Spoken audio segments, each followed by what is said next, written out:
दुर्गा सप्तशती 13वां अध्याय। सुरत और वैश्य को देवी का वरदान। ध्यानम। जो उदय काल के सूर्यमंडल की सी कांति धारण करने वाली हैं, जिनकी 4 भुजाएं और 3 नेत्र हैं, तथा जो अपने हाथों में पाश, अंकुश, वर एवं अभय की मुद्रा धारण किए रहती हैं, उन शिवा देवी का मैं ध्यान करती हूँ। ऋषि कहते हैं, राजन, इस प्रकार मैंने तुम्हें देवी उत्तम महात्म्य का वर्णन किया। जो इस जगत को धारण करती हैं, उन देवी का ऐसा ही प्रभाव है। वे ही विद्या उत्पन्न करती हैं। भगवान विष्णु की महामाया रूपा उन भगवती के द्वारा ही तुम ये वैश्य अन्यान विवेकी जन मोहित होते हैं, मोहित हुए हैं और आगे भी मोहित होंगे। महाराज, तुम उन्हीं परमेश्वरी के शरण में जाओ। आराधना करने पर वे ही मनुष्यों को भोग, स्वर्ग एवं मोक्ष प्रदान करती हैं। मार्कंडेय जी कहते हैं, कौष्टुकी जी मेधा मुनि के वचन सुनकर राजा सुरत ने उत्तम व्रत का पालन करने वाले उन महाभाग महर्षि को प्रणाम किया। वे अत्यंत ममता और राज्यापहरण से बहुत खिन्न हो चुके थे। महामुनि इसलिए विरक्त होकर वे राजा तथा वैश्य तत्काल तपस्या को चले गए तथा जगदम्बा के दर्शन के लिए नदी के तट पर रहकर तपस्या करने लगे। वे वैश्य उत्तम देवी सूक्त का जप करते हुए तपस्या में प्रवृत्त हुए। वे दोनों नदी के तट पर देवी की मिट्टी की मूर्ति बनाकर पुष्प, धूप और हवन आदि के द्वारा उनकी आराधना करने लगे। उन्होंने पहले तो आहार को धीरे धीरे कम किया, फिर बिल्कुल निराहार रहकर देवी में ही मन लगाए एकाग्रता पूर्वक उनका चिंतन आरंभ किया।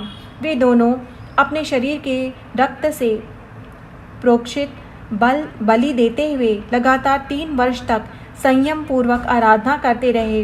इस पर प्रसन्न होकर जगत को धारण करने वाली चंडिका देवी ने प्रत्यक्ष दर्शन देकर कहा।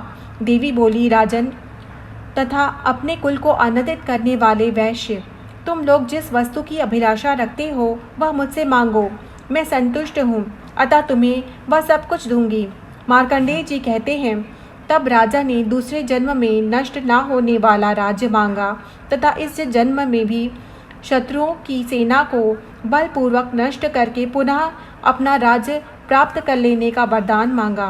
वैश्य का चित्त संसार की ओर से खिन्न एवं विरक्त हो चुका था और वे बड़े बुद्धिमान थे, अतः उस समय उन्होंने तो ममता और अहंता रूप आसक्ति का नाश करने वाला ज्ञान मांगा।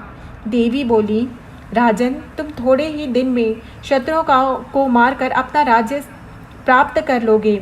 अब वहाँ तुम्हारा राज्य स्थिर रहेगा।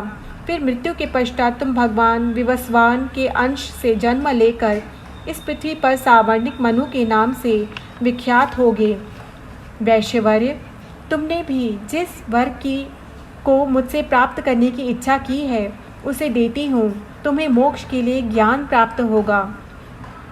मार्कंडेय जी कहते हैं, इस प्रकार उन दोनों को मनोवांछित वरदान देकर तथा उनके द्वारा भक्तिपूर्वक अपनी स्तुति सुनकर देवी अंबिका तत्काल अंतर्धान हो गईं।